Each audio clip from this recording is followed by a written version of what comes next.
కష్టే శ్రమే ఫలం అన్న నినాదంతో ఈ సాహిత్యోద్యమాన్ని 73 సంవత్సరాలు నడుపుతున్న మహానుభావులందరికీ ఈ సందర్భంగా డాక్టర్ శ్రీ నారాయణ రెడ్డి గారు ఒక పాటలో ఒక గజల్లో అంటాడు, ఆత్మలను పలికించేది, ఆత్మలను పలికించేది, ఆ విలువ కరువైపోతే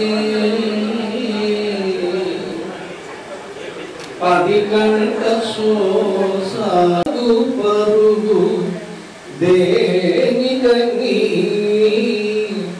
పరుల కోసం పాటుపడని నరుని బ్రతుకు దేనికని మూగనేలకు నీరవ్యోవని మూగనేలకు నీరవ్యోవని వాదుపరు గగనమంతా ఎర్రబారెను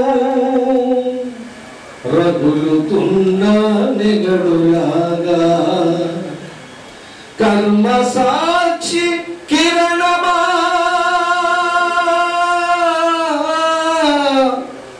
కర్మ సాక్షి కిరణమా అది కష్టజీవుల రుధిరమా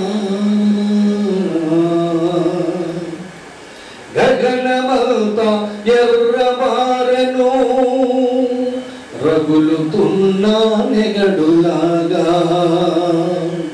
గగనమంతా ఎర్రబారెను రగులుతున్న నెగడులాగా కర్మ సాక్షి కిరణమా. విశాలంగా 73వ వార్షిక వార్షికోత్సవ సభకు ఇచ్చేసిన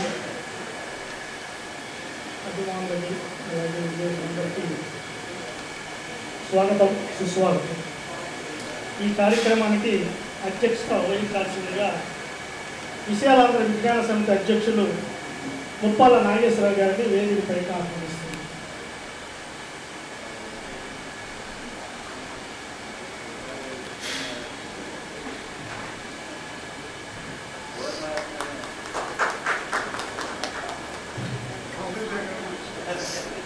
ఈసారి 73వ వార్షికోత్సవానికి ముఖ్య అతిథిగా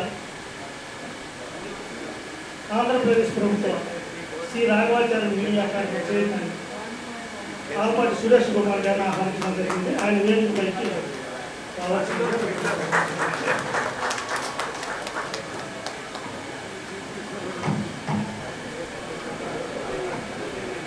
సిపిఐ జాతీయ కార్యదర్శి కామ్రేడ్ కె నారాయణ గారిని వేదికపైకి ఆహ్వానిస్తున్నారు.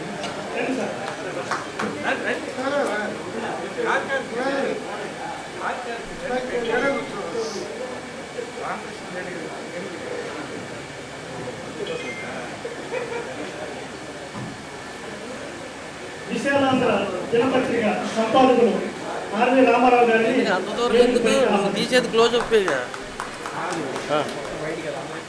వైడ్ ఎక్కడ చెప్తావు నువ్వు క్లోజప్. విశాలాంధ్ర విజ్ఞాన సమితి కార్యదర్శి మాజీ ఎమ్మెల్సీ జల్లి విల్సన్ గారిని వేదికపైకి ఆహ్వానిస్తున్నారు.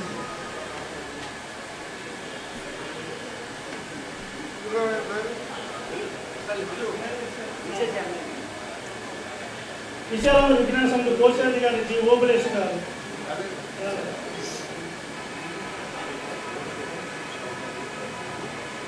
విశాలాంధ్ర పబ్లిషింగ్ హౌస్ ఎడిటర్ గడ్డ కోటేశ్వరరావు గారు,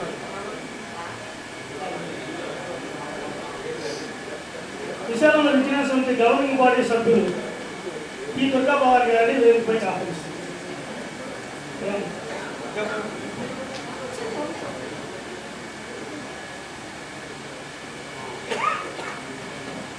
విశాలాంధ్ర విజ్ఞాన సమితి general manager P Harnath Reddy గారిని వేదికపైకి ఆహ్వానిస్తున్నారు.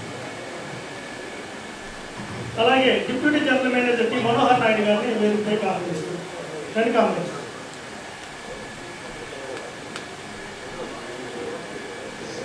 దయాసం ఏర్పాటు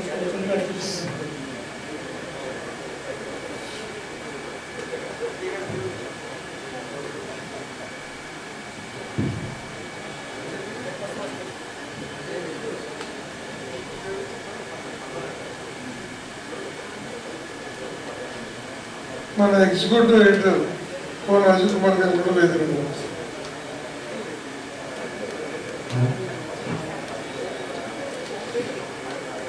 మిత్రులందరికీ నమస్కారం.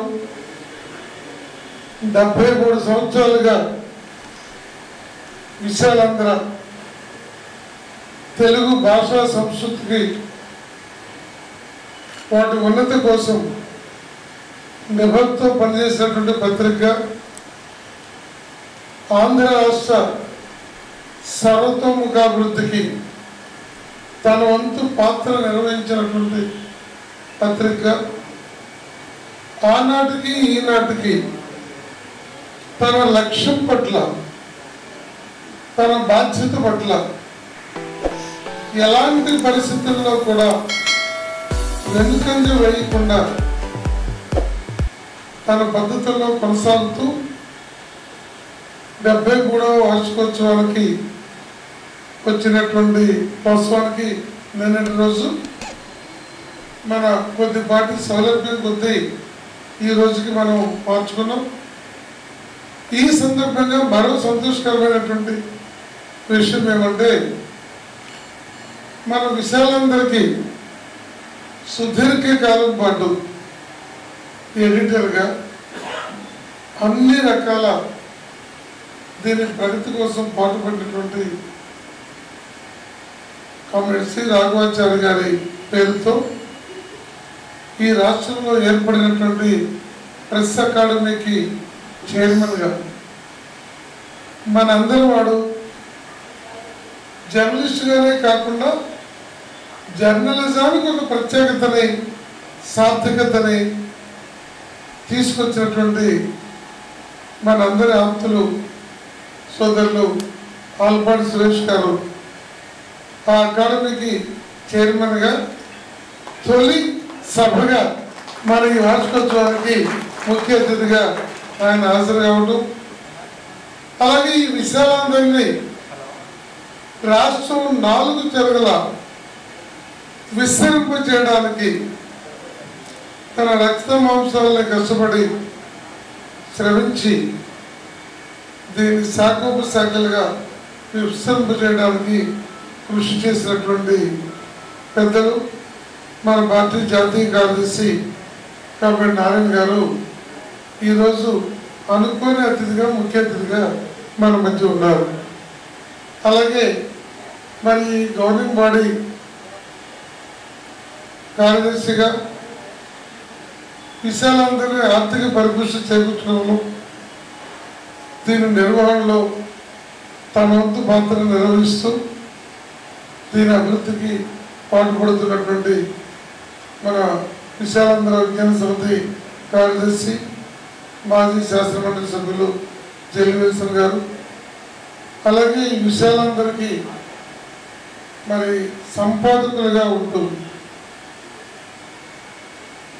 మన పార్టీ జాతీయ మహాసభల్ని విజయవాడలో నిర్వహించుకున్నటువంటి 3 సంవత్సరాల నాడు విశాలాంధ్ర కోసం, వామపక్ష ఉద్యమం కోసం, ప్రధానంగా సిపిఐ పార్టీ వివిధ చారిత్రక పోరాటాల్లో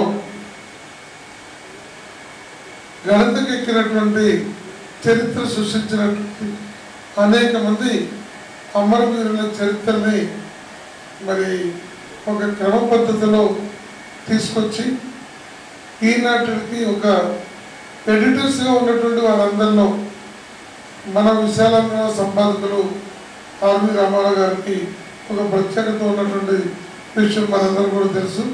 అటువంటి రామారావు గారు, మన ఎగ్జిక్యూటివ్ ఎడిటర్ అజయ్ గారు, వేదిక మీద ముందు అనేక మంది ప్రముఖులు విశాలాంధ్ర కోసం తనదైన శైలిలో పనిచేస్తున్నటువంటి విశాలాంధ్ర అంతర్భాగంగా ఉన్నటువంటి మన సిబ్బంది, అలాగే మన ఉద్యమ నేతలు, పెద్దలు అనేక మంది దీనికి వివిధ పద్ధతుల్లో కంట్రిబ్యూట్ చేస్తున్నటువంటి వారు పెద్ద సంఖ్యలో మన ముందు హాజరయ్యారు.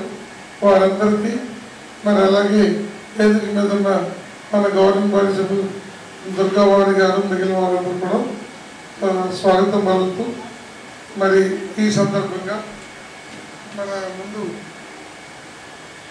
స్వాగతం ఉపన్యాసం వారి అనుభవంతో కూడినటువంటి ప్రసంగాన్ని కొనసాగించాలని మన ఎడిటర్ ఆర్వి రామారావు గారిని ఆహ్వానిస్తూ ఉన్నాం.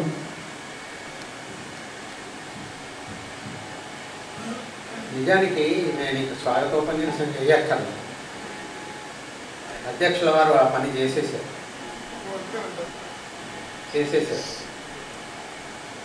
కానీ ప్రతి సంవత్సరము జరుగుతున్నప్పుడు విశాలాంధ్ర గురించి నాకు తెలిసిన విషయాలు ఏవో ఒకటి చెప్తూనే ఉన్నాను. ఇప్పుడు గత చరిత్ర చెప్పడం మానేసి మన భవిష్యత్తు గురించి రెండు మాటలు చెప్పవచ్చు. విశాలాంధ్ర పత్రిక అపురూపమైంది. చాలా తక్కువ చోట్ల మాత్రమే కనబడుతుంది, అందువల్ల అపురూపమైంది. ఆ కనబడే ప్రయత్నం చేయడం మన విధి అని నాకైతే తెలుసు. మరి ఇక్కడ విశాలాంధ్ర బాధ్యులు చాలామంది ఉన్నారు. వాళ్ళు ఏదో ఒక పూనికతో కనబడేటట్టు చేస్తే మంచిది. నేను కొంచెం పెడసరంగానే మాట్లాడడం నాకు అలవాటు. ముందే సర్కారం ముందు కూడా నేను తర్వాత అంటే అందుకని మనకి రాఘవాచారి గారు ఉన్నంతకాలం ఆయన పేరు మీద పత్రిక నచ్చింది. ఆ తర్వాత సరే 2-3 సంపాదకులు మారారు. 4.5 ఏళ్ల కింద నేను చేయలేదు. ఇక్కడ ఉన్న పరిమితులకు వనరులకు లోబడి విశాలాంధ్రని మెరుగుపరచడానికి మా శాయశక్తులా కృషి చేశాం. ఇంతకంటే కృషి చేయడానికి అవకాశం లేదా అంటే బోలెడు ఉంది. దానికి మా శక్తి సరిపోవాలి అంటే యాజమాన్యం దన్ను ఉండాల్సింది. అది లేకుండా మేమేమీ చెయ్యలేము. అందుకని యాజమాన్యానికి మరొక్కసారి విశాలాంధ్ర మళ్ళీ జాజ్వల్యమానంగా వెలిగేటట్టు చేయడానికి తోడ్పడాలని ఈ సందర్భంగా విజ్ఞప్తి చేస్తుంది. నారాయణ గారికి కాదు, నారాయణ గారికి కాదు,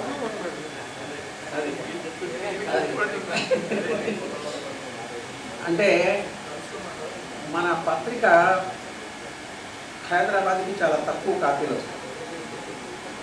ఏదో కొన్ని పంపాలి కాబట్టి, దానివల్ల మనకు ప్రయోజనాలు ఉన్నాయి కాబట్టి పంపుతున్నాం.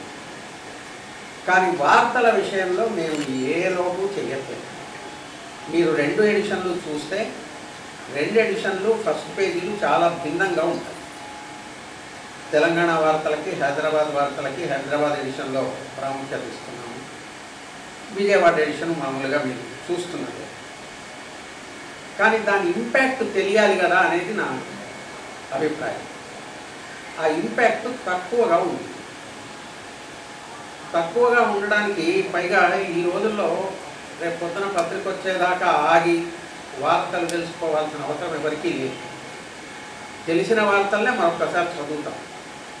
అయితే విశాలాంధ్ర ప్రత్యేకత ఏమిటంటే మనం రాసే వార్తలు, మనం రాసే వ్యాఖ్యలు, ఎడిట్ పేజీలో వచ్చే అంశాలు అన్నీ కూడా ఒక క్లియర్ లెఫ్ట్ పర్స్పెక్టివ్తో పెట్టడానికి ప్రయత్నం చేస్తుంది విశాలాంధ్ర మొదటి నుంచి.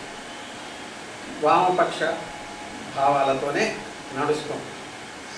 అక్కడక్కడ చిన్న తేడాలు ఉండొచ్చు, లోపాలు ఉండొచ్చు. దానికి పూర్తి బాధ్యత మాది, మా సంపాదక వర్గానిదే పూర్తి బాధ్యత.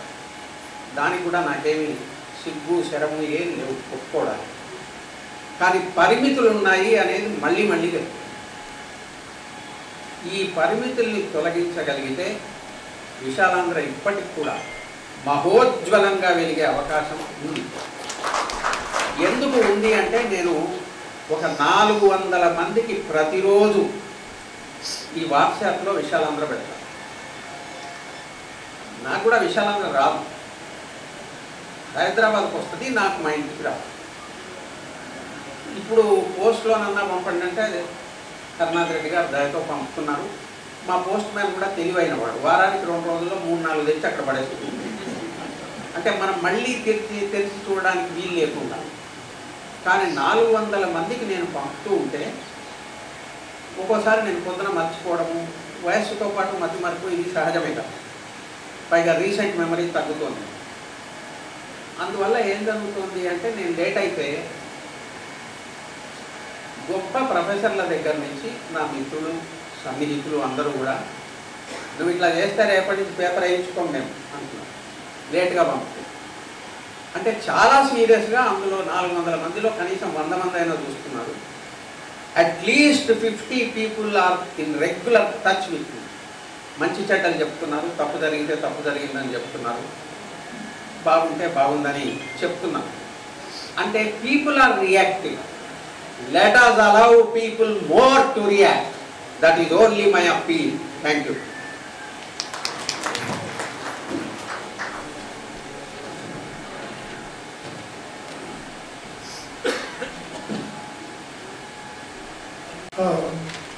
రామారావు గారి ధన్యవాదాలు.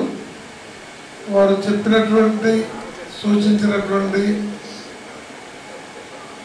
దాన్ని అధిగమించడానికి తప్పనిసరిగా మన గవర్నింగ్ బాడీ నుండి ప్రయత్నం చేస్తామని తెలియజేస్తూ మన ఈనాటి మన ముఖ్య అతిథి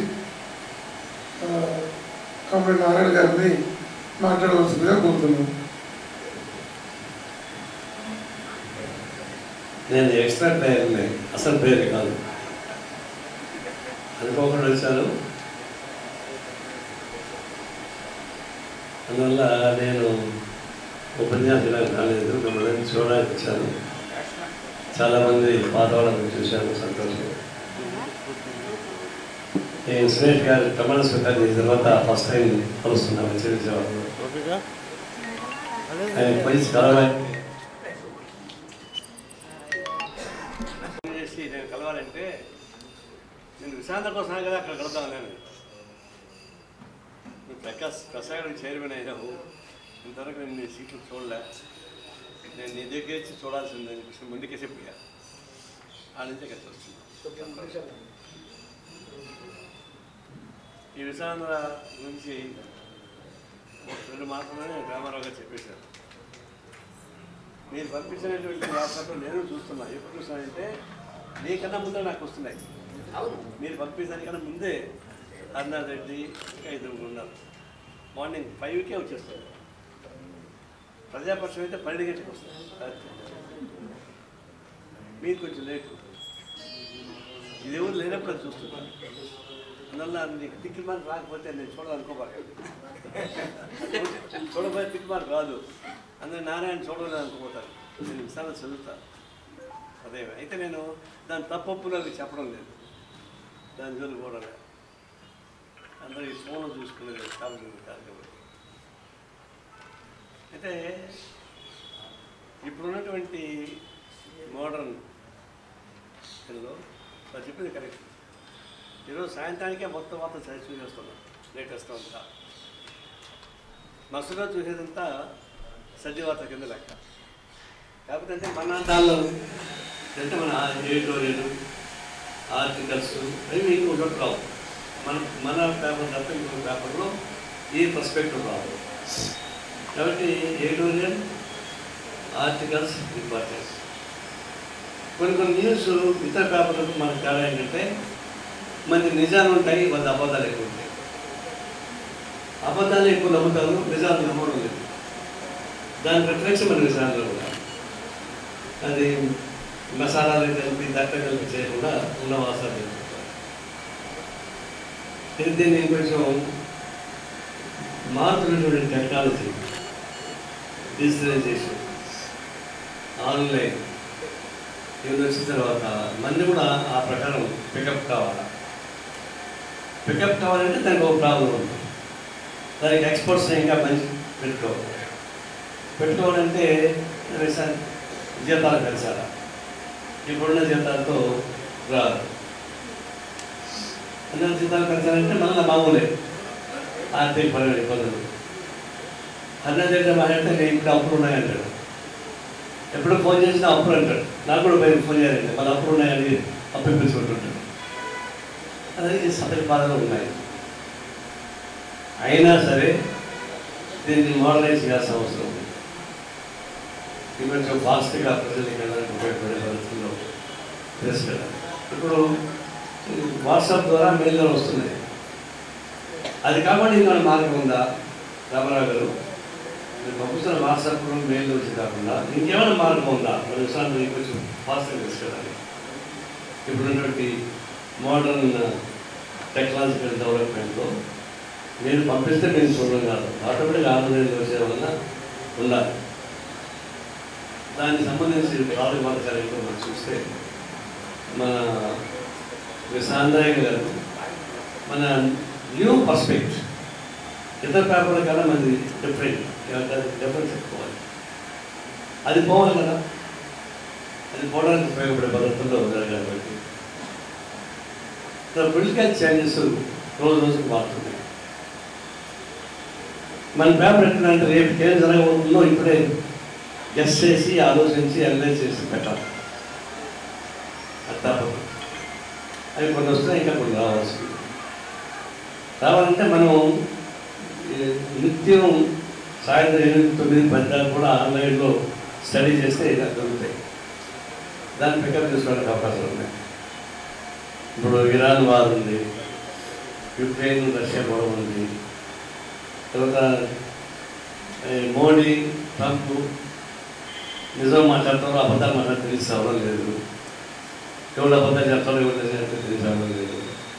ఇవన్నీ వస్తున్నప్పుడు మనం కొంచెం ఒక అడుగు ముందైనా అవకాశాలు తక్కలేదు. పేపర్ ప్రచారం కోసం షార్ట్ కట్ మెథడ్స్ అవసరం లేదు, నీళ్ళు వార్త వేయాల్సిన పని లేదు. నిజాయితీగానే మనం చేయడానికి అవకాశం ఉండే పద్ధతిలో ఇంకొంచెం ఇంప్రూవ్మెంట్ చేసుకోవాల్సిన అవసరం మాత్రం ఉంది. తప్పులు అంటావా అది సహజం. చంద్రుడు ఒక నూరు పోగుంటుంది కదా, చంద్రుడు ఒక మచ్చ ఉంది కదా, అంటే మన చంద్రుడు తప్పులు ఉంటాయి, మనం ఏం చేస్తాం వస్తాయి. మరి అన్యాయంగా డెలివరీగా తప్పులు ఉన్నాయి కానీ బై మిస్టేక్ తప్పుంటే నేను చెప్పేసాను. అర్థం మారకూడదు. తప్పు ఉంటే పర్లేదు కానీ అర్థం మారకూడదు. అర్థం మారేటువంటిది లేదు చేస్తారు. కానీ ఇప్పుడు అనేక పద్ధతుల్లో మార్పులు ప్రపంచవ్యాప్తంగా మార్పు వస్తాయి, దేశవ్యాప్తంగా మార్పు వస్తుంది. తర్వాత ఇప్పుడు ఏమవుతుంది, అనేక యూట్యూబ్స్ వచ్చేస్తాయి కొత్త కొత్తవి. ఆన్లైన్లో పేపర్లు క్రియేట్ చేస్తున్నారు న్యూస్ పేపర్స్. ఆంధ్రపత్రిక ఇప్పుడు పాతది, ఆయన రాత్రి 11, 12 గంటల వచ్చేస్తాను ఆంధ్రపత్రిక. అట్లా కొన్ని వస్తూ ఉంటాయి. అవి రావడం ఒక ఎత్తు అయితే మనం ఇంకొంచెం అడ్వాన్స్గా ఉన్న ప్రజానికి అందించడానికి అవకాశం ఉందో చేయాలి. మరి ఇప్పుడు కూడా ఇంటర్నేషనల్ ఆస్పెక్ట్ మన దగ్గర పర్ఫెక్ట్. మిగతా వాళ్ళకన్నా మంది మన పేపర్లో అంతర్జాతీయ వార్తల గురించి వాస్తవాన్ని దర్పణం బతికే పద్ధతుల్లో వస్తాను. దానికి ఇప్పుడు తెలుసుకోవచ్చు, అనేక మార్పులు వస్తాయి. ఇంకా మనం కాంపిటీషన్లో ఉండాలి. ఇప్పుడు ఏమవుతుంది, ఊహించి ఒక టెంప్ట్ క్రియేట్ చేసి టెంప్టేషన్తో వార్తలు వస్తాయి. రేపు దాని సొంత మనం చేయలేదు, మన వల్ల కాదు. మన అదే టెంప్టేషన్ పెట్టడం సాధ్యం కాదు. ఉన్న వాస్తవాన్ని మెరుగైన పద్ధతుల్లో ఇంకా షార్ప్గా ప్రజానీకానికి ఎక్కేటట్టుగా మనసుకోవడం తప్ప మార్గలేదు. తెలుగు భాషకు సంబంధించి కూడా ఇప్పుడు తమిళనాడులో దానికి ఒక రీసెర్చ్ కమిటీ ఉంది. ప్రతి సంవత్సరం రీసెర్చ్ చేస్తుంటారు. తమిళ లాంగ్వేజ్లో ఉన్నటువంటి మార్పులు, లిపి, ఆ లిపిలో ఉన్నటువంటి శ్లోక పద్ధతి, ఇవన్నీ కూడా ఎవ్రీ రీసెర్చ్ చేస్తున్నారు. ఎక్కువ రీసెర్చ్ చేస్తారు. మనకు వచ్చేకాడికి ఇంకా గవర్నమెంట్ చేయాలి వాస్తవానికి. తెలుగు భాషకు సంబంధించిన ఆ విశేషతలు లేవు మన దగ్గర. అవి లేకుండా మనం చేయలేము. ఆ పాటికి కొంత తక్కువ పడతాగా చేయడం కష్టం. ఇప్పుడు ప్రెస్ అకాడమీ చైర్మన్గా సూచించారు కాబట్టి అట్లాంటి ఏమైనా ప్రయత్నం చేస్తే లాంగ్వేజ్ని రీసెర్చ్ మూలకంగా కొంచెం పొద్దున పెట్టడానికి కొన్ని మార్పులు వచ్చాయి. అంతకుముందు బండి నా ఉండేది, ఇప్పుడు నా తీసేశారు. బండి రా ఉండేది, అది తీసేశారు. కొన్ని మార్పులు వచ్చాయి మన దగ్గర కూడా. ఇంకా కూడా కొన్ని రావడానికి అవకాశం ఉంటుంది. అది ఒక ఆస్పెక్ట్. కొంత కల్చరల్ ఆస్పెక్ట్. ఈ సాంస్కృతికపరమైనటువంటి అంశాలు చాలా అగ్లీ, చాలా వికృతమైన ప్రభుత్వంలో సాంస్కృతిక ఐటమ్స్ వస్తాము. ఆ ఐటమ్స్ని మనం ఎంకరేజ్ చేయడం సాధ్యం కాదు. ఈ మధ్య వచ్చినటువంటి అందాల పోటీలు ఉన్నాయి. అది వాస్తవానికి అది ఆడవాళ్ళని అవమానపరిచేటువంటి పద్ధతి. అది ఇది కార్పొరేట్ కంపెనీకి అప్పగిస్తానికి ఉపయోగపడేటువంటి అందాల పోటీ. ఆ మాట అయితే అమ్మ నారాయణ చూడు ఆడవాళ్ళు చూస్తున్నా అంటాడు. నా మీద పెద్ద హడావిడి చేశారు. నేను రాజీ పడను. ఇది కార్పొరేట్ కంపెనీస్ ఓడినించడానికి ఉపయోగపడే పద్ధతిలోనే అందాల పోటీలు జరుగుతున్నాయి. అది అయిపోయిన తర్వాత వాళ్ళు కార్పొరేట్ కంపెనీస్ తీసుకుంటారు. దాని పోటీలకు పాల్గొనడానికి సంవత్సరం రోజుల పాటు సంవత్సరం ప్రపంచమంతా తిరగచ్చు అంటారు. కొన్నేళ్ళు ప్రపంచం మొత్తం తిరగచ్చు, అన్ని కోసం వాళ్ళని. అప్పుడే కొన్ని కంపెనీలు ఒకటి 10 కోట్లు 20 కోట్లు 40 కోట్లు ఇచ్చి కొనుక్కొనేసారు. అంటే దానికి ఉపయోగపడుతుంది. వాళ్ళు ఏం చేస్తారు, అదేంటిది పాలకొక్కల హీరోయిన్ పేరేమి, పాలకొక్కల హీరోయిన్ లేదు నీకుందా ఈమె అమ్మాయి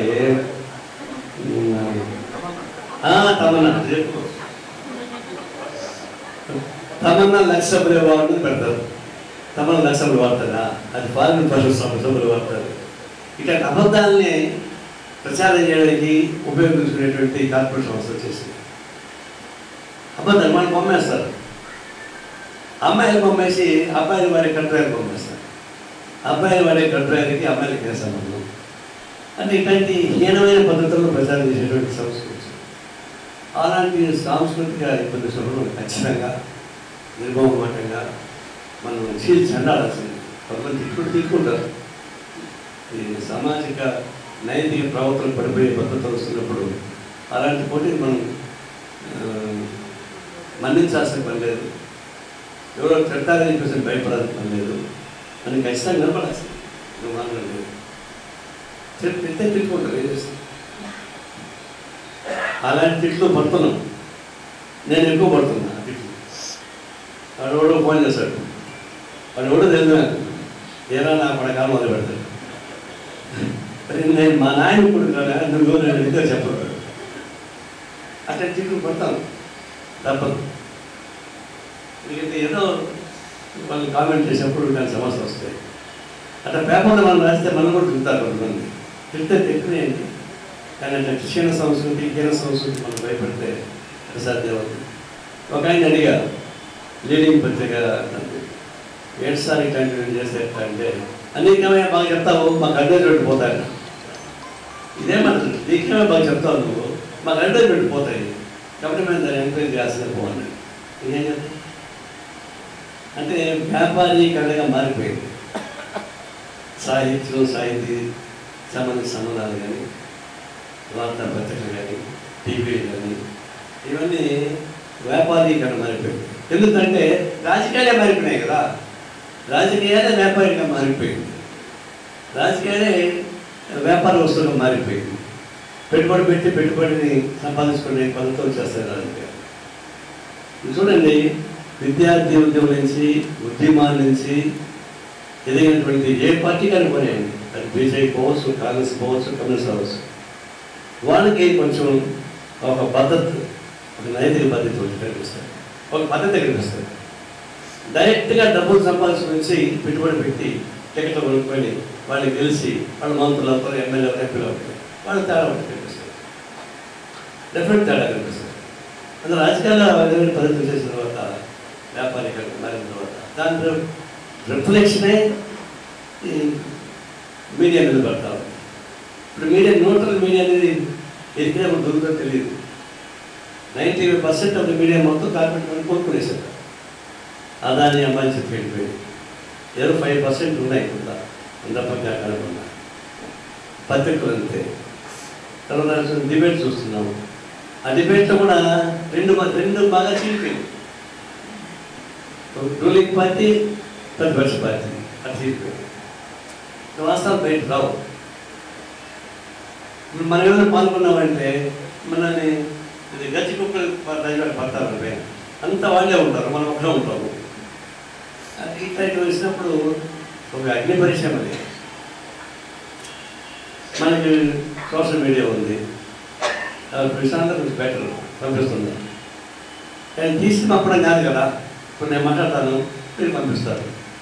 క్రియేటివిటీ ఉండాలి కదా దానిలో. ఆ సోషల్ మీడియాలో క్రియేటివిటీ లేదు. తీసేట్టుగా అప్లోడ్ చేసి పంపిస్తున్నారు. అది కాదు. వచ్చిన వార్తల్ని స్టడీ చేసి బాగోగులు చెప్పడానికి ఉపయోగపడే ఒక అనాలిసిస్ వస్తే అప్పుడు మన సోషల్ మీడియా కూడా పాపులర్ అవుతుంది. ఎందుకంటే చాలా అగ్ని పరీక్షలు ఉన్నాయి. మీరేమన్నా చెప్తే బాగా చెప్తావా నువ్వు చేసేది మేమంటారు. అది కరెక్టే, నేను చాలా చెప్పచ్చు. చేయడానికి కావాల్సిన భౌతిక పరిస్థితి ఉండాలి కదా. మరి అదే అంటారు కదా, ఈయనకేమో బాగా చెప్పిపోతాడు, మేము అప్పుడు చస్తామంటే అని అంటారు. అయితే తప్పదు, అది భరించాల్సిందే. ఆధునీకరణ కోసం పోవాల్సిందే. శక్తి మేరకు ప్రయత్నం చేసి ఆ వైపు పోతే తప్ప సాధ్యం కాదు. ఈ సందర్భంగా మీ అందరూ కూడా ఓపికగా ఉన్నందుకు, అందులో ఎక్స్ట్రా ప్లేయర్గా వచ్చి మాట్లాడుతున్నందుకు అన్ని కొత్త సెలవు తీసుకుంటున్నాం. నారాయణ గారికి ధన్యవాదాలు. మన ముఖ్య అతిథి ఆయన పరిచయం చేసి ప్రసంగించే ముందు మన సంస్థ జనరల్ మేనేజర్ రఘునాథ్ రెడ్డి గారు మాట్లాడారు.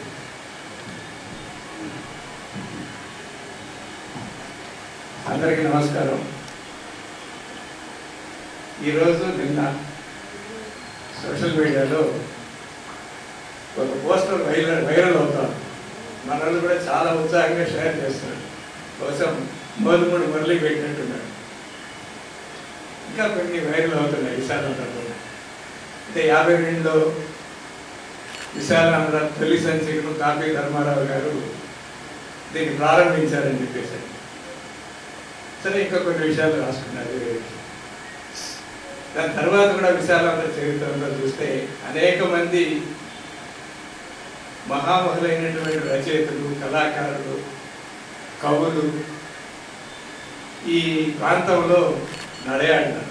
వచ్చిపోతూ ఉండేటువంటి పరిస్థితి ఉండే.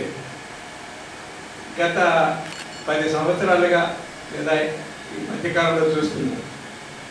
ఇది సీరియస్గా ఆలోచన చేయాల్సింది. విశాలాంధ్ర వైపు నుంచి ఆలోచన చేయాలి.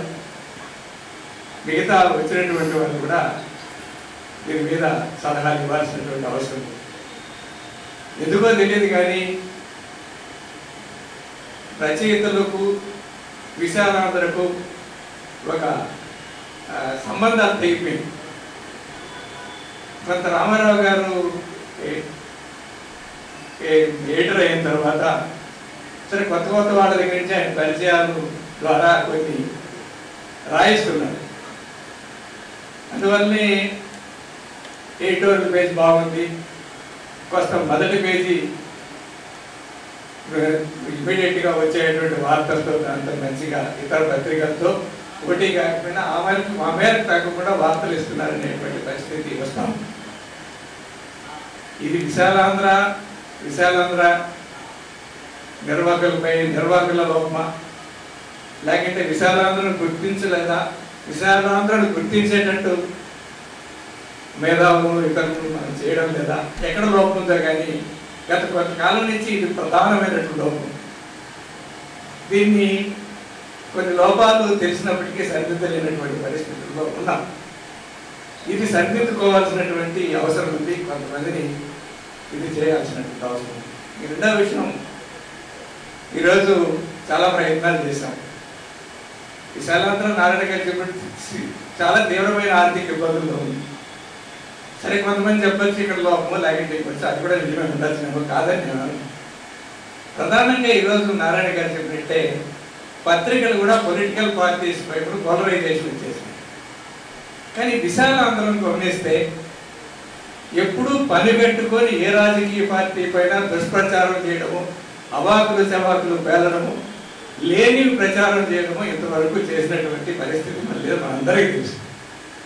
ప్రజాభిప్రాయాన్ని ప్రతిబింబించే విధంగా వార్తలు లేకపోతే కథనాలు వస్తున్నాయి. దాన్ని స్పోర్టివ్గా పాలకపక్షం కానీ ప్రతిపక్షం కానీ రాజకీయ పార్టీ తీసుకోవాల్సిన అవసరం ఉంది.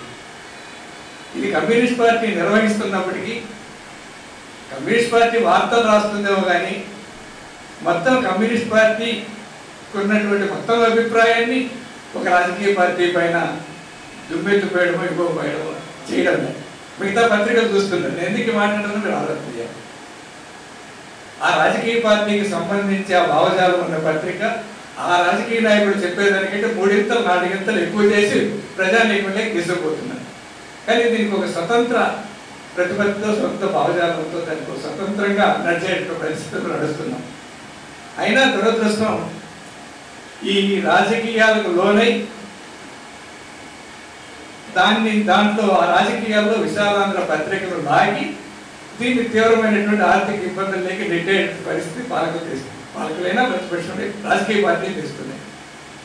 అధికారంలో ఉన్నోళ్ళు ప్రతిపక్షంలో ఎవరు ఎగ్జామ్షన్ లేదు. ఇందులో కొంతమంది మంచిగా మాట్లాడుతూ చేయొచ్చు, కొంతమంది ఇంకో నాయకుడు బిరుసుగా తెలుగుగా మీరు చేయని చెప్పచ్చు. ఇంకో మంచిగా మాట్లాడితేనే ఎక్కడ దొక్కాలో అక్కడ దొరుకుతున్నారు. ఇది ఎవ్వరికి ఎగ్జామ్షన్ లేదు. దానివల్ల ఈరోజు ఒక సీరియస్ క్రైసిస్ లేకపోయేటటువంటి ప్రమాదం ఉంది. దాన్ని చేస్తాం సరే, దాన్ని ఎట్లా బయటపడాలి అని ఆలోచన చేయడానికి చేద్దాం. రెండోది, మన వాళ్ళందరూ అంటుంటారు మారినటువంటి కాల పరిస్థితులకు అనుగుణంగా మారాలని. అంటే నారాయణ గారు చెప్పినట్టు అవన్నీ ఇతరులు రాసేటువంటి రాయద్దని అని చెప్పాడే ఆ పద్ధతులు అబద్ధాలు కాదు, కానీ టెక్నాలజీగా మార్పు చేసుకోవాల్సినటువంటి అవసరం ఉంది. ఎడిటర్ గారు చెప్పిన అభిప్రాయంతో ఏకీపిస్తుంది. కనపడకుండా పోకూడదు. కనపడాలని అనుకుంటున్నా కానీ అసలు కనపడకుండా పోయేటువంటి పరిస్థితి లేకుండా చూడాలనేది మా అభిప్రాయం. దానికోసం తంటాలు పడుతున్నాం. ఇప్పుడు టెక్నాలజీ పెరిగినటువంటి పరిస్థితులు ఇంకొక ఏం పరిస్థితి కూడా ఏంటంటే ఈరోజు విశాలాంధ్ర పత్రిక విలేకరుల వ్యవస్థ మీద నడుస్తూ ఉంది. సర్క్యులేషన్ కానీ లేకంటే ఆర్థిక విలువలు కానీ వాళ్ళకైతే టార్గెట్లు ఇస్తే ఆ మాత్రం ఉన్న పత్రిక జనం లేకపోతాం. ఎవరి కోసమైతే నడుపుతున్నామో, ఎవరి కోసం ఈ పత్రిక కష్టపడి తీసుకొస్తున్నాం అనేక రకాల ఇబ్బంది, అది బిలో 1% కూడా చేరడం లేదు, పోవడం లేదు. ఇది ఒక ప్రధానమైన తప్పు. దీన్ని ఆలోచించాల్సినటువంటి వాళ్ళు ఆలోచన చేయాల్సినటువంటి అవసరం ఉంది. కాబట్టి ఇదొకటైతే, కాబట్టి దీన్ని మించి మనం మార్పు చేయాలని ఎందుకంటుందంటే ప్లస్ డిజిటల్ మీడియా ప్రాధాన్యత సంతరించుకుంది. పెద్ద ఎత్తున డిజిటల్ ఎట్లయితే ఫిజికల్ మీడియా పెద్ద పత్రికలు వస్తున్నాయి, డిజిటల్ మీడియా కూడా అంతే పెద్ద ప్రాధాన్యత చేసుకుంది. కాబట్టి ఇది మనం కూడా డిజిటల్ మీడియా ఏదైతే ఈ పేపర్ పంపిస్తున్నామో దాన్ని కొంచెం మెరుగు చేయడానికి ఎడిటర్ గారు, అసిస్టెంట్ ఎడిటర్ బోర్డు దానిపైన కొంచెం ఖర్చు పెట్టి ఈరోజు ఇప్పుడు ఈ మీటింగ్ జరిగింది, రేపు తెల్లారి 6 గంటలకు కానీ మనం పాఠకుడికి అందించలేము. వైనాట్ ఇప్పుడే మనం ఎందుకు ఒక గంటలో పాఠకులు పెట్టి చేర్చేందుకు ప్రయత్నం చేయకూడదు. తెల్లవారుజామున ఇన్సిడెంట్ జరిగితే అది మళ్ళీ రేపు తెల్లారి ఇస్తాం. ఎందుకు ఇప్పుడే ఇచ్చేయకూడదు? మధ్యాహ్నం జరిగింది ఇవ్వలేము, సాయంత్రం 6 గంటలకు జరిగింది వేయలేము, రాత్రి 11 గంటలకు జరిగింది వేయలేము. ఎప్పుడైనా మనం తెల్లారే ఇస్తాం. పత్రికల్లో టీవీల్లో మాత్రం ఎప్పటికప్పుడు ఇస్తున్నాం. టీవీల్లోనే సాధ్యమవుతుంది అనుకోలేక మనం కూడా ఈరోజు ఇప్పటికప్పుడు అవసరమైతే దానికి యాప్ తయారు చేసి అవసరమైన పద్ధతుల్లో టెక్నాలజీని ఇంప్రూవ్ చేసుకొని ఎప్పటికప్పుడు అప్లోడ్ చేసి పంపించాలి. అయితే డిజిటల్ పత్రిక ఇది ఫిజికల్గా ఉండేటువంటి ప్రింటింగ్ పత్రిక కూడా అవసరమే. ఎందుకంటే విలేకరుల వ్యవస్థ ఉంది, దాని ద్వారా కొంత రెవెన్యూ వస్తూ ఉంది. అది దాన్ని రావాలంటే మళ్ళీ అక్రిడేషన్స్ వ్యవహారము, కొంత ప్రభుత్వం నుంచి ఎవరన్నా కాదన్నా కొంత బహుమానానికైనా ఎంతో కొంత సపోర్ట్ రావాలంటే మళ్ళీ కొంత సర్క్యులేషన్ ఉండాలా. కాబట్టి ఉన్నటువంటి ఫిజికల్ పేపర్ను ఎక్కువ చేసి ఆర్థిక ఇబ్బందుల్లో పడి చేయలేక అలా తంటాలు పడే జరిగింది. సులువైన మార్గంలో ఎక్కువ మందికి చేరడానికి కావాల్సినటువంటి డిజిటల్ ఈ టెక్నాలజీని ఉపయోగించుకోవడానికి మనం ప్రయత్నం చేస్తూ ఏ మేరకు ఆర్థిక ఇబ్బంది నుంచి ఎక్కువ భారం పడకుండా ఈ పత్రికను నడపగలము, ఆ వైపున మనం సీరియస్గా ఇప్పటికప్పుడు కాకపోయినా ఆలోచన చేయకపోతే రాబోయే కాలంలో భవిష్యత్తులో కష్టమే. ఈరోజు నేను చూస్తున్నాను, మన బుక్ హౌస్లో ఒకప్పుడు బ్రహ్మాండంగా లాభాలతో నడిచినాయి. 2011లో నేను వచ్చినప్పుడు ₹1 కోటి ప్రాఫిట్, 96 లక్షలు, తర్వాత 50 లక్షలు ప్రాఫిట్ వచ్చేది. అట్లాంటి ఈరోజు మనుగడ కష్టం అవుతాం. మన సోదరులు కూడా జిల్లా కోర్టు పెట్టాలని చెప్పేసి చెప్పారు.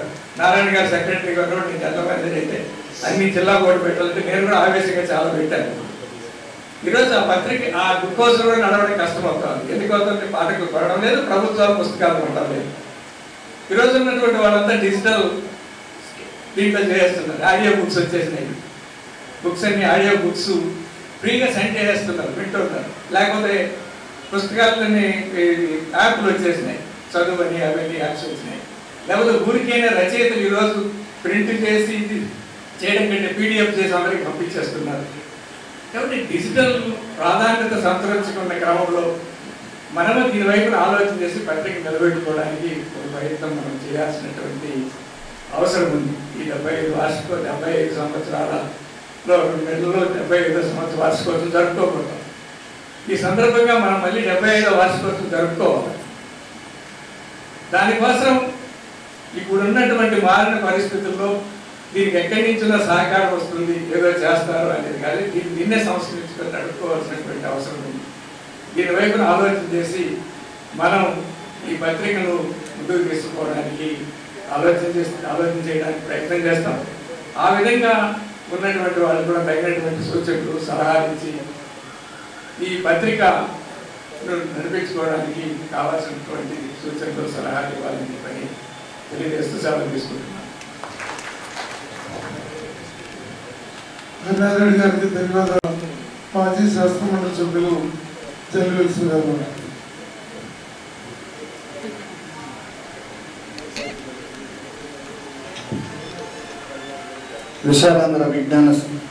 విశాలాంధ్ర దినపత్రిక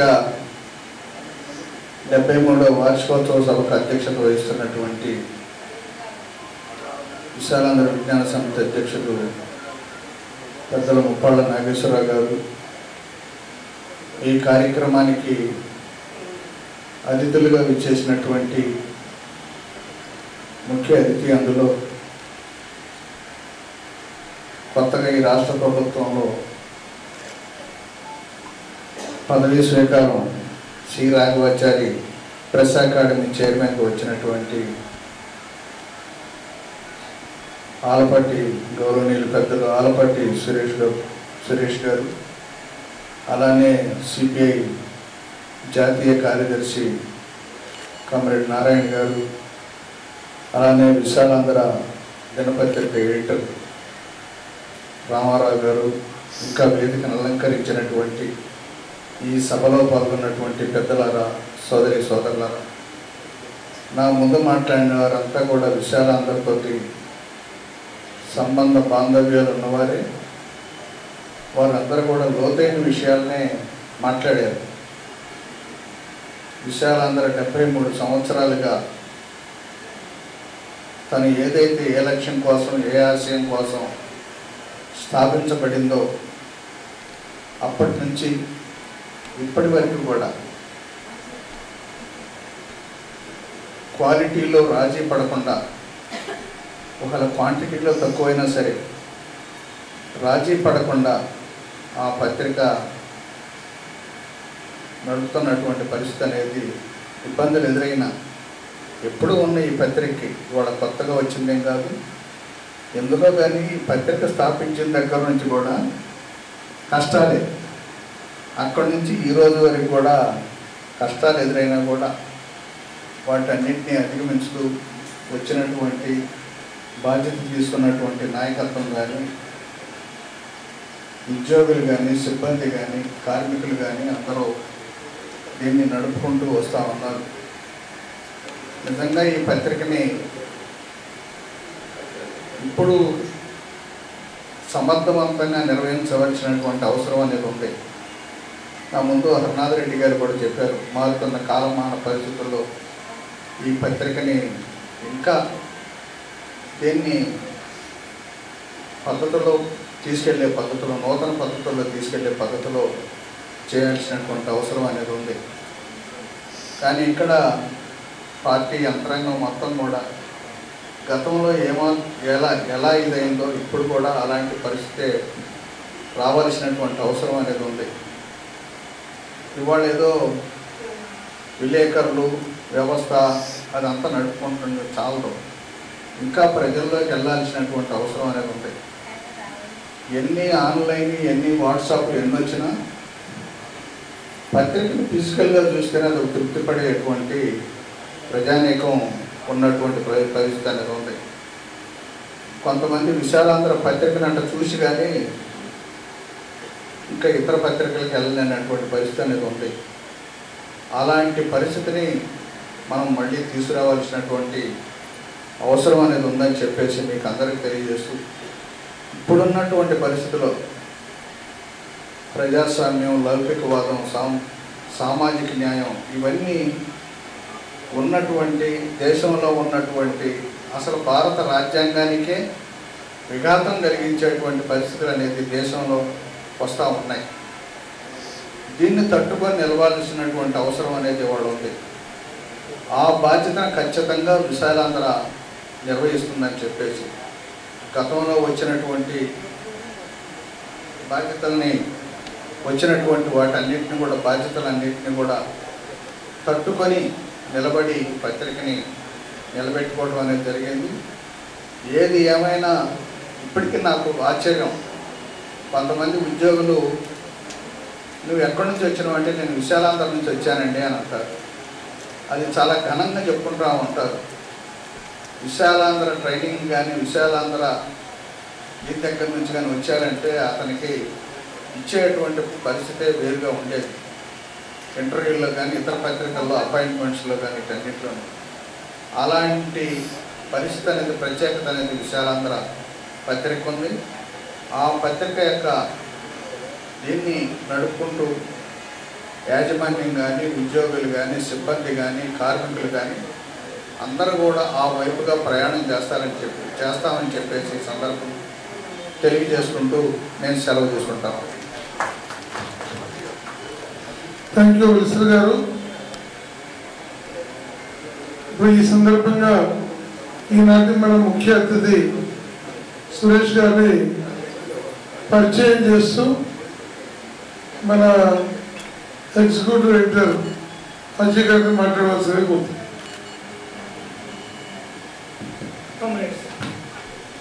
ఆలపాటి సురేష్ కుమార్ గారు, ఆయన మనకు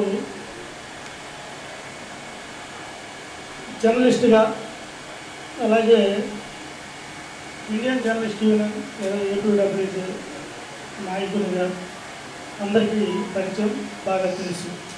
కానీ అన్టోల్డ్ స్టోరీ కూడా ఉంటుంది. ఆయన ఒక హక్కుల కార్యకర్త. ప్రజల హక్కులకు ఎక్కడ భంగం కలిగిన, విఘాతం కలిగిన దాని మీద తన రచనల ద్వారా, వార్తల ద్వారా, వ్యాసాల ద్వారా ఏ వేదిక కనిపిస్తే ఆ వేదిక, పేపర్ అయితే పేపరు, ఎలక్ట్రానిక్ మీడియా అయితే ఎలక్ట్రానిక్ మీడియా, లేదంటే వెబ్ జర్నలిజం, ఏదో ఒకటి తన వాయిస్ను అదే పనిగా వినిపించడం ఆయన హాబీగా మారింది. అతని స్వతహాగా ఆయన స్వభావం ఏంటంటే నిలదీయడం, ప్రశ్నించడం, అడగడం అంటే ఆస్క్, టు ఆస్క్, ఏఎస్కే అతని పేరులోనే ఉంది, ఆలపాటి సురేష్ కుమార్, ఏఎస్కే. ఆ రకంగా ఆయన అందరి మనంలో పొందిన వ్యక్తిగా ఉన్నారు. ఆయనకి ఇప్పుడు 67 సంవత్సరాలు. అయినా అలా కనిపించే పరిస్థితి నాకే కనిపించలేదు. కానీ ఈ 67 సంవత్సరాల్లో దాదాపు 45 సంవత్సరాలు ఆయన జర్నలిజంలోనే కాలం గడిచిపోయింది. అందులో 2 పార్శ్వాలు ఉంటాయి యాక్చువల్గా. మొదటిది print media, second half electronic media.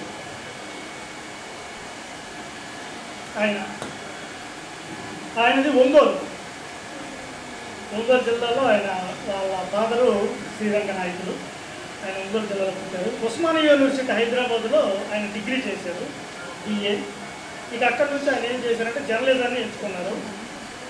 ఇంకే మార్గం దొరక్క కాదు, జర్నలిజం మీద ఆయనకి ప్రీతి,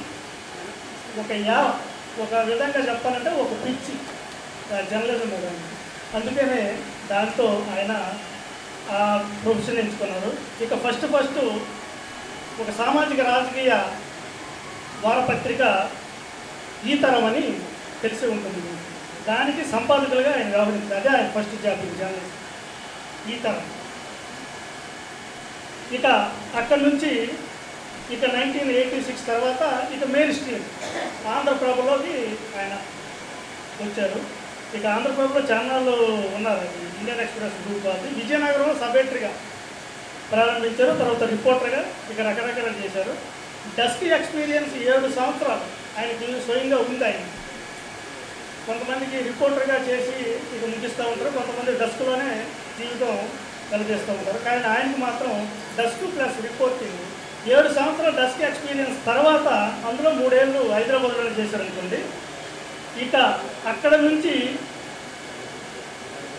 ఆయన రిపోర్టింగ్ దశలోకి వచ్చారు. ఇక చెన్నైలో ఫస్ట్ ఆంధ్రప్రభలో చెన్నై బ్యూరోగా చేశారు.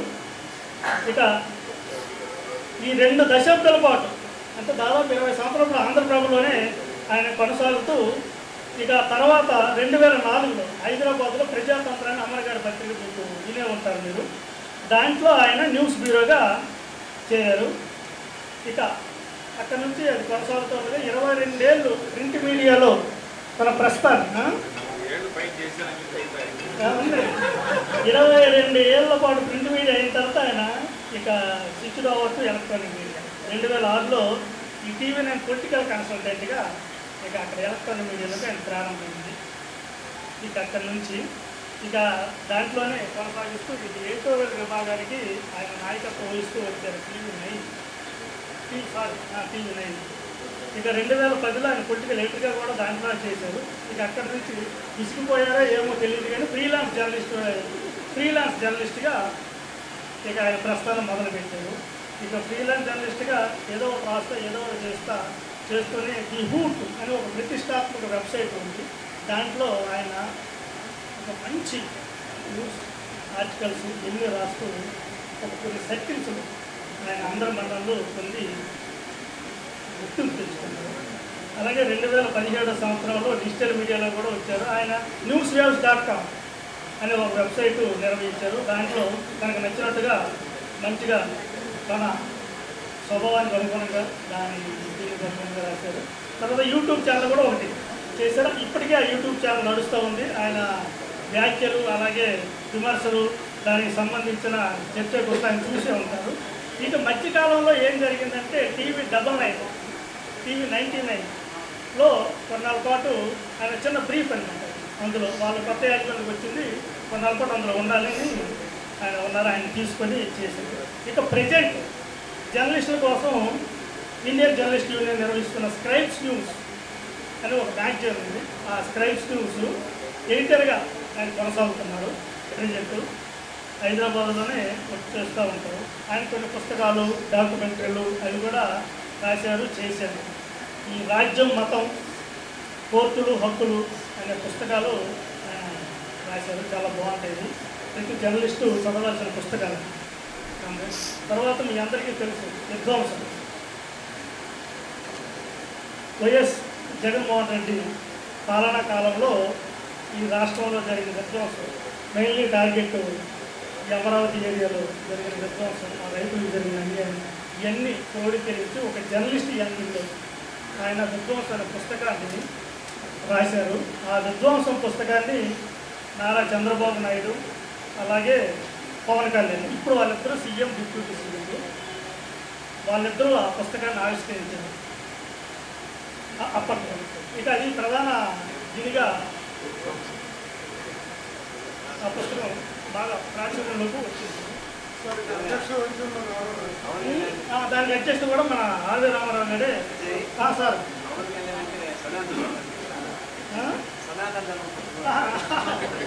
తర్వాత ఆయన ఆ రకంగా మారిపోయింది.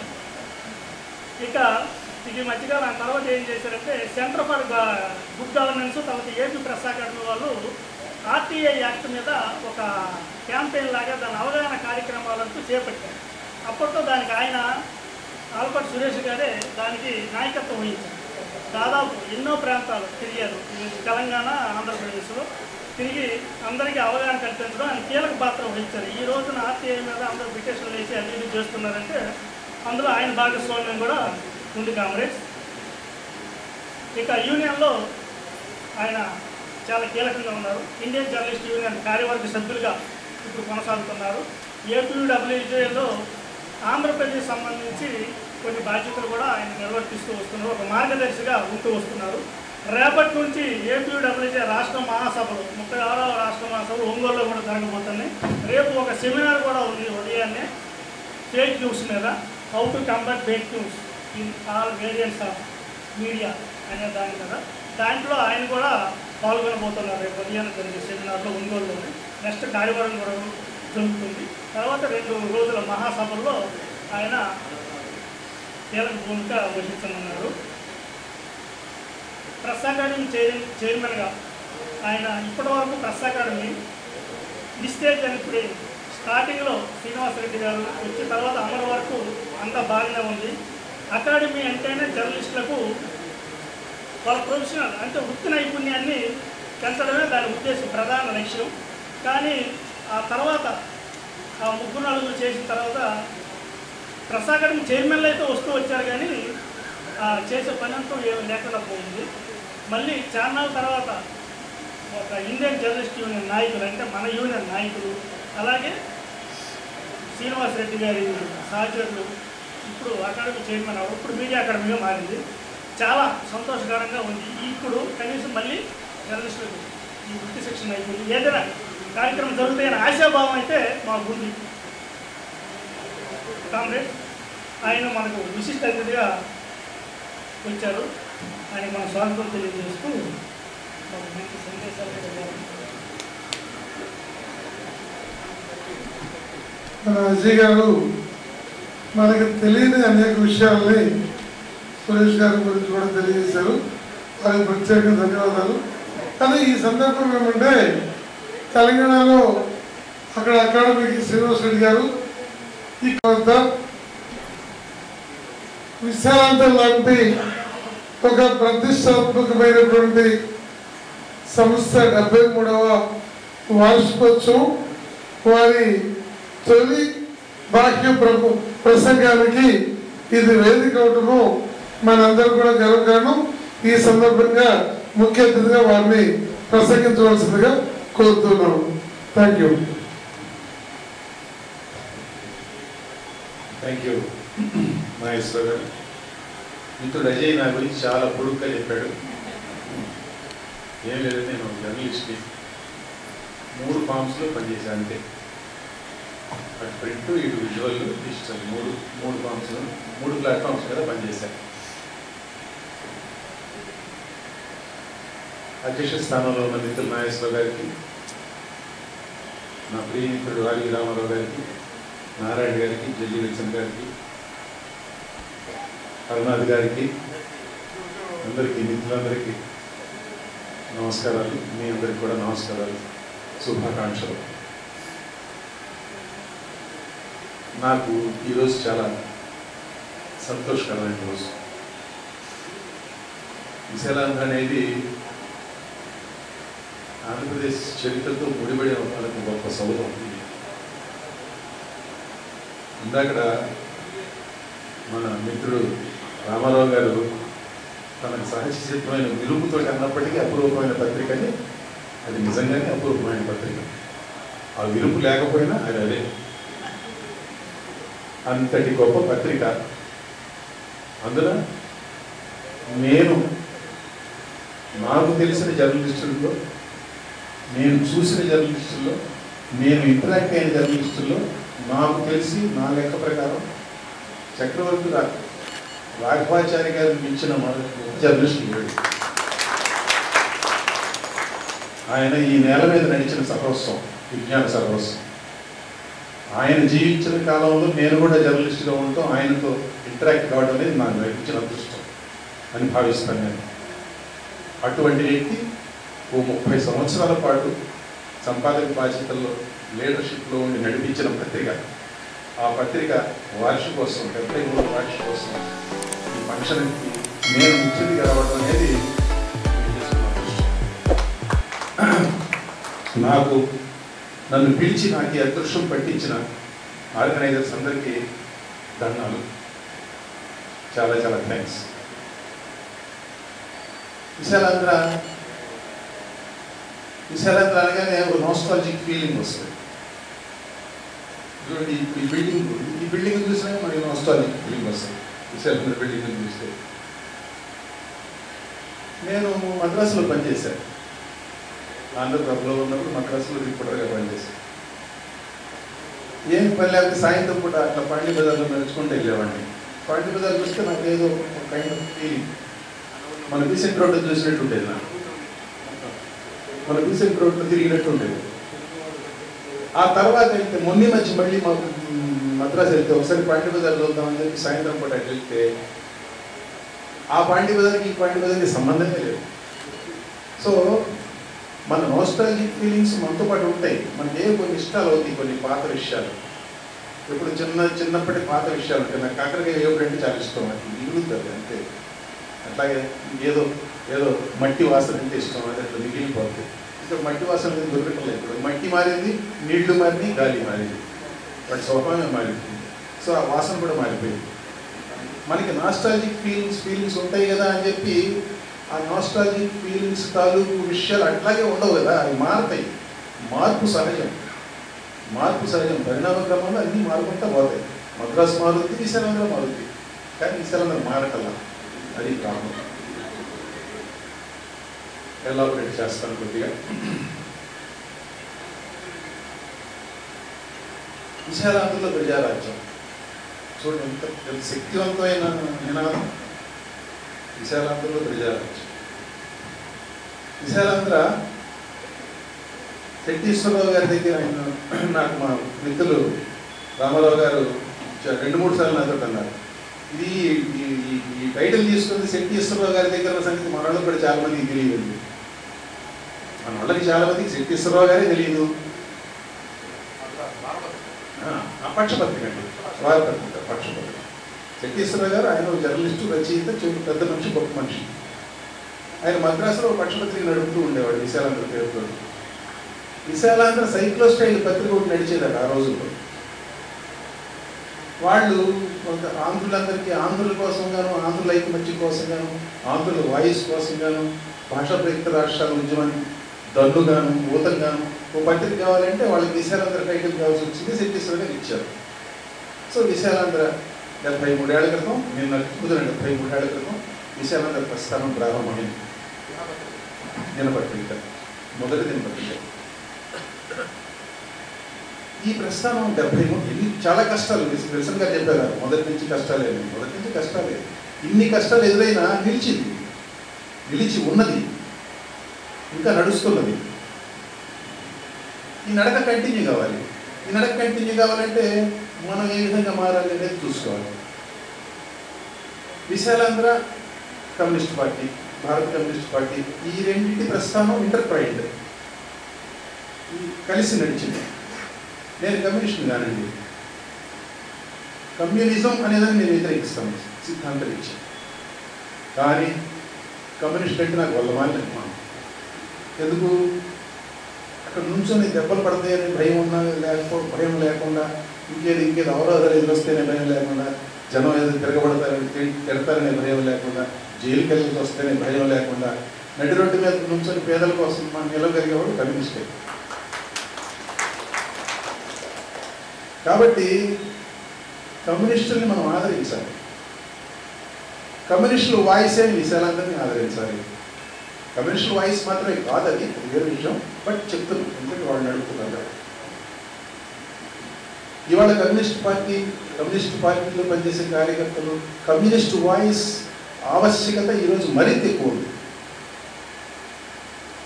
భాషా ప్రయుక్త రాష్ట్రాల కోసం పోరాటం సాగినప్పుడు మరొకప్పుడు ఆ తర్వాత భారతదేశానికి స్వాతంత్రం వచ్చిన తర్వాత కాంగ్రెస్ పార్టీ నాయకత్వాలు దేశం వెళ్తున్నప్పుడు, అవినీతి వేళ్ళు ఉన్నప్పుడు రకరకాల సందర్భాల్లో రకరకాల ఉద్యమాలు చేసిన కమ్యూనిస్ట్ పార్టీలు ప్రజల పక్షాన్ని నిలబడి. అప్పుడంతా ఎంత అవసరమైతే ఉందో చారిత్రక అవసరం కమ్యూనిస్ట్ పార్టీలకి, కమ్యూనిస్ట్ పార్టీలు కార్యకర్తల చారిత్రక అవసరం ఈరోజు మరింత ఎక్కువ, అంతకంటే ఎక్కువ ఉంది.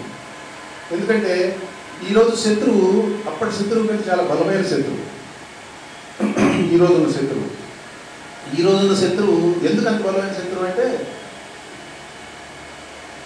ఈరోజున్న శత్రువు ప్రజల్ని మాయ చేయగలుగుతున్నాడు. ఆ మాయలో ఎక్కువ మంది ప్రజలు పడిపోతూ ఉన్నారు, మధ్యతరగతి ప్రజలు. అందుకని ఈరోజు బలమైన శత్రువు కాబట్టి బలమైన శత్రువుని ధీటుగా ఎదుర్కోవడానికి మనం కూడా బలపడాలి అని కమ్యూనిస్టులు అనుకోవాలి. ఈ మధ్య ఒక రిపోర్ట్ చూశాను నేను, హిందువులు వచ్చింది. కటిక పేదరికం తగ్గిపోయిందంట భారతదేశంలో. పేదరికం తగ్గిందట బాగా. అయితే వరల్డ్ బ్యాంక్ రిపోర్ట్ వచ్చింది. ఆ వరల్డ్ బ్యాంక్ రిపోర్ట్ వచ్చిందని చెప్పి హిందువులు స్టోరీ ఇచ్చారు, ఒక న్యూస్ స్టోరీ ఇచ్చారు. అదే తగ్గిందన్నారంటే వాళ్ళు ఒక చూసి చెప్తారు.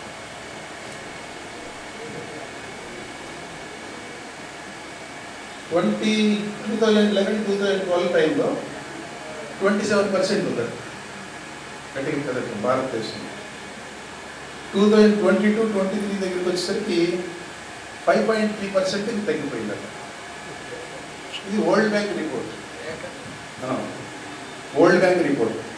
వరల్డ్ బ్యాంక్ రిపోర్ట్ని నేను నమ్మను అని మీకు చెప్పడం లేదు, కానీ కటిక పేదరికం అంత తక్కువ ఉంటుందా చెప్పండి? అంత తక్కువ ఉంటుందా? భారతదేశంలో సంపద సృష్టి పెరిగింది, అందులో ఏమీ అనుమానం లేదు. పెరుగుతూనే పోతుంది, జీడీపీ పెరుగుతుంది, వెల్త్ క్రియేషన్ పెరుగుతుంది. కానీ పేదరికం ఆ లెవెల్లో తగ్గుతుందా?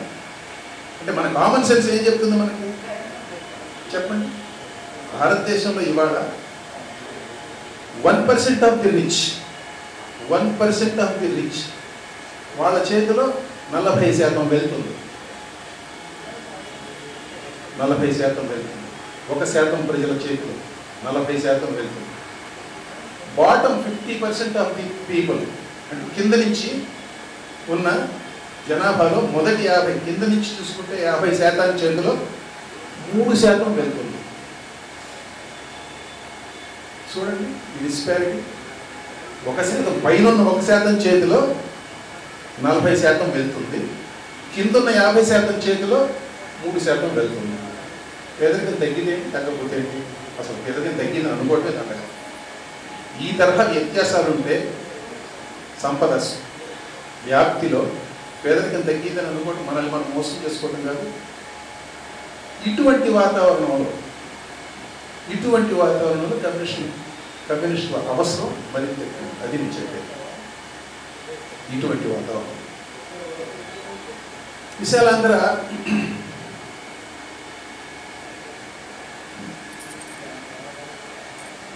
ఇట్ హ్యాస్ సీన్ ఇట్స్ ఏమంటారు దాన్ని హైట్స్. విశాలాంధ్ర ఇవాళకి కూడా విశాలాంధ్రకి కావాలని, విశాలాంధ్ర చూడాలనుకునే వాళ్ళు ఉన్నారు, చెప్తున్నారు కదా, వాస్తవం. హైదరాబాద్లో ఉన్నాడు కూడా మాకు విశాలాంధ్ర కావాలనే వాళ్ళు ఉన్నారు, తెలంగాణలో కూడా మాకు విశాలాంధ్ర కావాలనే వాళ్ళు ఉన్నారు. నిజానికి కమ్యూనిస్ట్ పార్టీ కానివ్వండి, కమ్యూనిస్ట్ పార్టీ సిపిఐ కానివ్వండి, విశాలాంధ్ర కానివ్వండి, జనం పక్షాన్ని నిలబడి ఈ రాష్ట్రం తెలుగు వాళ్ళందరికీ ఒకే రాష్ట్రం ఉండాలి. తెలుగు వాళ్ళకి భాషా ప్రయుక్త రాష్ట్రం కావాలని కోరిన ఆర్గాన్స్ విశాలాంధ్ర కూడా ఉంటుంది కదా. తెలుగు వాళ్ళందరికీ ఒక భాషా ప్రయుక్త రాష్ట్రం ఉండాలి. ఆ భాషా ప్రయుక్త రాష్ట్రం విడిపోవడానికి వీలు లేదు, మళ్ళీ తెలుగు వాళ్ళు ఒక రాష్ట్రంగానే ఉండాలని చెప్పి గట్టిగా నిలబడింది విశాలాంధ్ర. సిపిఐ కూడా గట్టిగా నిలబడింది.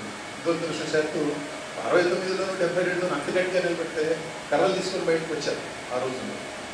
అంత గట్టిగా నిలబడి ఆ రకమైన పోరాటం చూపించిన వాళ్ళు అది మొన్న వచ్చేసరికి పాపం ఎందుకని మార్చుకున్నారు. సరే అయితే వీళ్ళలో విడిపోయింది.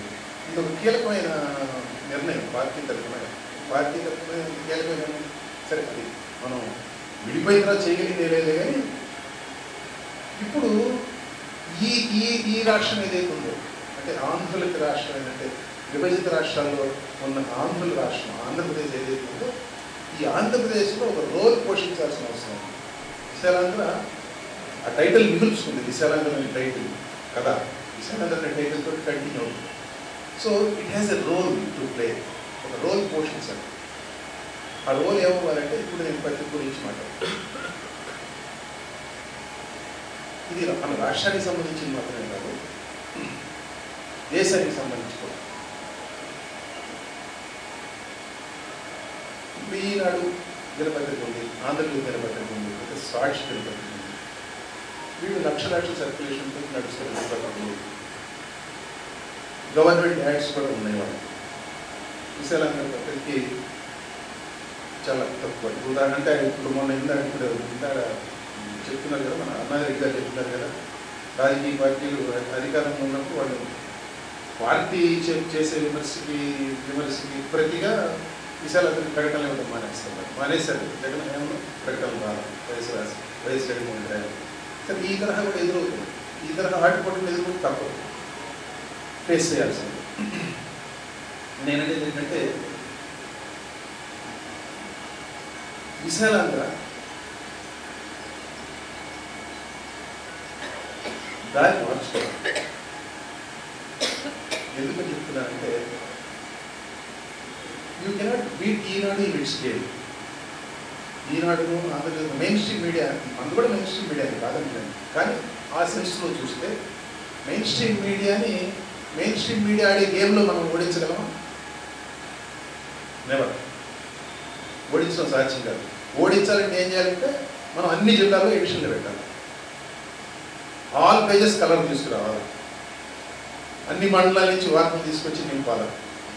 వాళ్ళ గేమ్లో వాళ్ళని బీట్ చేయాలంటే ఈ పనులన్నీ చేయాలి. ఈ పనులన్నీ చేయాలంటే 100,000 కోట్లు కావాలి.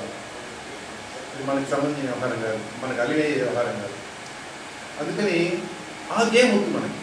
Let's not go to that game, let's not take on that like that.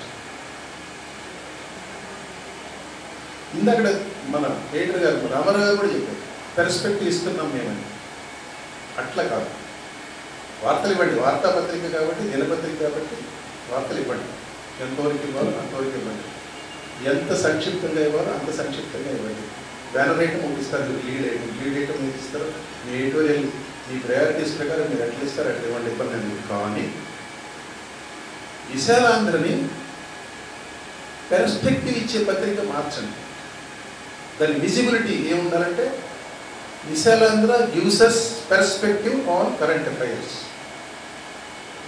ఒక డెవలప్మెంట్ చోటు చేసుకుంటే సమాజంలో, అది రాష్ట్ర స్థాయి కావచ్చు, ఏదైనా కేంద్ర స్థాయిలో జిల్లా 10 మంది దృష్టిని ఆకర్షించిన కింద స్థాయి, జిల్లా స్థాయిలోనో ఒక గ్రామ స్థాయిలో జరిగిన ఏదైనా సంఘటన కావచ్చు, జాతీయ స్థాయిలో జరిగిన చోటు చేసుకున్న డెవలప్మెంట్ అయిన పరిణామం కావచ్చు. ఏదైనా సరే హౌ టు వ్యూ ఇట్, దాన్ని ఎట్లా చూడాలి, ఏ విధంగా అర్థం చేసుకోవాలి, అందులో మంచి ఏంటి చెడు ఏంటి, ప్రజా ప్రయోజనానికి అది ఏ విధంగా అనుకూలం లేకపోతే ఏ విధంగా ప్రతికూలం, హౌ టు రీడ్ ఇట్. ఈ పెర్స్పెక్టివ్ని ఇవ్వండి. విశాలాంధ్ర పెర్స్పెక్టివ్ ఇచ్చే పత్రిక అనే ముద్ర దాని మీద వేయండి. ప్రజల ద్వారా పడాలి ఆ ముద్ర, మీరు వేస్తే కాదు. మీరు ఇస్తూ ఉంటే ప్రజలు కొన్నాళ్ళు చూసిన తర్వాత ఆ ముద్రను వాళ్ళేస్తారు. ఇది ప్రజల పెర్స్పెక్టివ్ ఇచ్చే పత్రిక విశాలాంధ్ర అనేది ప్రయత్నపూర్వకంగా చేయాలి. నా సూచన ప్రయత్నపూర్వకంగా చేయాలి. దానికి చాలామంది తోడ్పాటు కావాల్సి ఉంటుంది.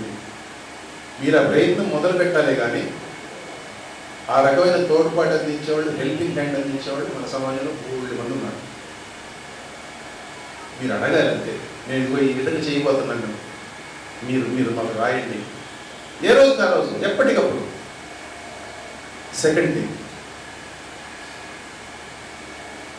మీరు విశాలాంధ్రని మల్టీమీడియా రంగంలో తీసుకొచ్చాల్సిందే, అర్జెంటుగా తీసుకొచ్చారు. You should not lose any time, అర్జెంటుగా తీసుకొచ్చారు. దానికి నేను విశాలాంధ్ర యాజమాన్యానికి నడిపించే వారికి, నిర్వహణ బాధ్యతలు చూస్తున్న వారికి నా విజ్ఞప్తి ఏంటంటే, దానికి అవసరమైన కొద్ది డబ్బు ఏదో నన్ను సంపూర్చండి. పెద్ద డబ్బు ఏం అక్కర్లా. దానికి మల్టీమీడియా రంగంలో తీసుకురావడానికి కొద్ది డబ్బు అవసరం. ఒక యూట్యూబ్ ఛానల్ పెట్టాక ఎంత డబ్బు కావాలి, ఒక వెబ్సైట్ పెట్టాక ఎంత డబ్బు కావాలి. విశాలాంధ్ర ఏదో మీ ఇష్టం వచ్చిన పేరు పెట్టుకోండి, విశాలాంధ్ర దృక్కోణం అంటే విశాలాంధ్ర తాత్పర్యం అనేది పెట్టుకోండి. ఆ హెడ్ కింద మీరు మీ పెర్స్పెక్టివ్స్ ఇచ్చుకుంటామండి. నేను మీ పత్రికలో రాసే పెర్స్పెక్టివ్స్ గురించి కదా నేను మాట్లాడుతుంది, స్పెసిఫిక్గా చెప్తున్నాను. విషయాలందరూ తాత్పర్యం అటువంటిది ఏదో పెట్టుకుని దానికేది ఏదో ఉదాహరణ చిన్నది బ్రీఫ్గా ఒక ముక్క ఇవ్వండి. ఆ ముక్కని అన్ని రకాలుగా వీడియో రూపంలో పంచుతారో, లేకపోతే టెక్స్ట్ రూపంలో పంచుతారో, లేకపోతే ఏదైనా ఆడియో ఫైల్ కింద పంచుతారు, పాడ్కాస్ట్ కింద పంచుతారు, మీ ఇష్టం వచ్చినట్టు పంచండి జనంలోకి. ఏ స్థాయిలో ఉండాలంటే ఆ వ్యాప్తి ఎక్కడైనా ఒక చిన్న సంఘటన జరిగితే విశాలంత తాత్పర్యం ఎప్పుడు వస్తుందని జనం ఎదురు చూడాలి. దానికి పెద్ద ఖర్చు ఏం కాదు. తాత్పర్యం రాసేవాడు కావాలి, అడగండి జనాన్ని. ఆ తాత్పర్యం రాయించని పంపించండి. ఒకటితో చదివించండి, పాడ్కాస్ట్ బయటకు వెళ్ళిపోతుంది. లేకపోతే ఒకటితో వీడియో చేయించండి, పాడ్కాస్ట్ వీడియో బయటకు వెళ్ళిపోతుంది. మీకు జీమెయిల్లో ఒక చిన్న మెయిల్ ఐడి కావాలి మీకు, అంతే. అంతకంటే అక్కర్లేదు. యూట్యూబ్ ఛానల్ పెట్టాలండి. లేకపోతే ఒక టెక్స్ట్ రాసి వాట్సాప్లో సర్క్యులేట్ చేయండి. విశాలాంధ్ర తాత్పర్యం కాదు, విశాలాంధ్ర ఇంకేది ఏదో ఒకటి ఆ టైటిల్ మీరు ఉంచుకోండి. ఇట్లా చేసి ప్రజలు విశాలాంధ్ర ఏం చెప్తుంది, విశాలాంధ్ర ఏ రకంగా దీన్ని చదువుతుంది, ఏ రకంగా రీడ్ చేస్తుంది, ఏ విధంగా అర్థం చేసుకోమని మనకి చెప్తుంది అని ప్రజలు ఎదురు చూసేటట్లు చేయాలి. చేస్తే విశాలాంధ్ర మళ్ళీ ఆ గొప్ప స్థాయి దాటి ఇంకా గొప్ప స్థాయి వెళ్తుంది, వెళ్ళాలి. నేను ఇదంతా చెప్తుంది విశాలాంధ్ర ఒక మంచి రెవెన్యూ మోడల్ ఎంపిక చేసుకోవాలి, బాగా సంపాదించాలి. విశాలాంధ్ర ఇబ్బందులు ఉన్నాయి కదా, ఆర్థిక ఇబ్బందులు. ఆ ఆర్థిక ఇబ్బందులన్నీ అధిగమించాలి విశాలాంధ్ర. వాళ్ళందరికీ మంచి మంచి జీతాలు మళ్ళీ బాగా ఇవ్వాలని చెప్పడం కోసం కాదండి ఇది చేయమంటారు. నేను ప్రజలకు సేవ చేయాల్సిన అవసరం ఉంది కాబట్టి కమ్యూనిస్ట్ పార్టీకి విశాలాంధ్రకి ఆ పని చేయడం. అది చేస్తే ఇవన్నీ కూడా ఆటోమేటిక్ అయిపోతాయి. ఇవాళ ప్రభుత్వాలు ఏమి ఇవ్వక్కర్లేదు మనకి, ప్రభుత్వాలు అడ్వర్టైజ్మెంట్ ఇవ్వక్కర్లా. ప్రభుత్వాలు అడ్వర్టైజ్మెంట్ ఇవ్వకపోయినా కానీ డిజిటల్ రంగంలో, డిజిటల్ ప్లాట్ఫామ్ మీద డబ్బులు సంపాదించవచ్చు. ప్రజలు మిమ్మల్ని ఆదరించాలంటే, మిమ్మల్ని కాదు ఇంకెవరిని ఆదరిస్తారు?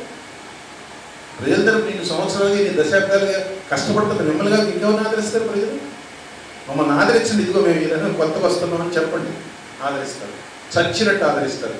ఆ ఆదరణతో మీకు అసలు ఇందుకు ఓవర్ మీకు మతిపోతుంది, అటువంటి ఆదరణ వస్తుంది. అది చెయ్యమని మీకు చేతులు జోడించి వినయంగా అభ్యర్థిస్తున్నాను. Thank you so much.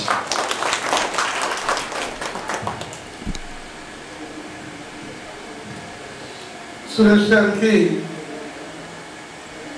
ఆయన ప్రధాన ప్రసంగంతో పాటు విశాలాంధ్రని కాలానుగుణంగా నేటి అవసరాల రీత్యా దీని ప్రత్యేకతని వేగంగా ప్రజల్లోకి తీసుకెళ్ళడానికి కావలసిన మంచి సూచనలు చేశారు. తప్పకుండా గౌరవవాడి అలాగే దీని ఎగ్జిక్యూటివ్ టీం అంతా కూడా ఆలోచించి ఆచరణలో పెట్టడానికి సాధ్యమైనంత త్వరితగతిన కొంత జరుగుతుంది. దాన్ని ఇప్పుడు ఈ జరిగేటువంటి నడక ఈనాటి అవసరాలకి, నేటి పోటీ ప్రపంచంలో ఏమాత్రమో మనం నిలబడలేని పరిస్థితే. దాన్ని నిలదొక్కోవడానికి ముందు పోవడం సురేష్ గారు ఇచ్చినటువంటి సూచనల్ని మనం తప్పకుండా అమలు జరుగుతామని చెప్పి తెలియజేస్తూ, మరి ఇప్పుడు మన ముఖ్య అతిథికి చిరు సత్కారము వారు మన మధ్యలో భాగమే, పర్లేదు, ఇది మా బాధ్యత. అందువల్ల మన ఈ సందర్భంగా మన ఒక మాట పరకాల పట్టారు గారి కుమార్తె పరకాల ఉషాదేవి గారు 5,000 రూపాయలని మన విశాలాంధ్ర విజ్ఞాన సంస్థకి వివరంగా పంపించారు. వారికి ధన్యవాదాలు. ఇప్పుడు మన మనోహర్ గారు వారిని సత్కరించాలని కోరుతున్నాం. రండి నాన్న గారు, రండి నాని గారు, రండి గారు.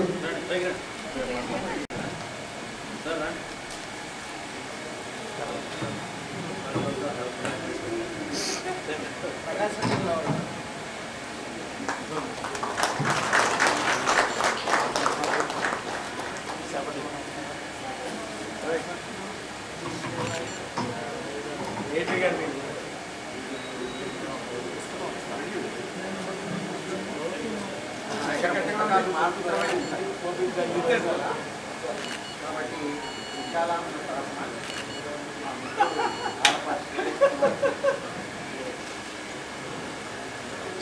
ఉంచు ఉంచు ఉంచు రాగా ఇది ఆయన బరువు కాదు, ఎందుకంటే పదివేలు ఉన్నవాడలో ఆయన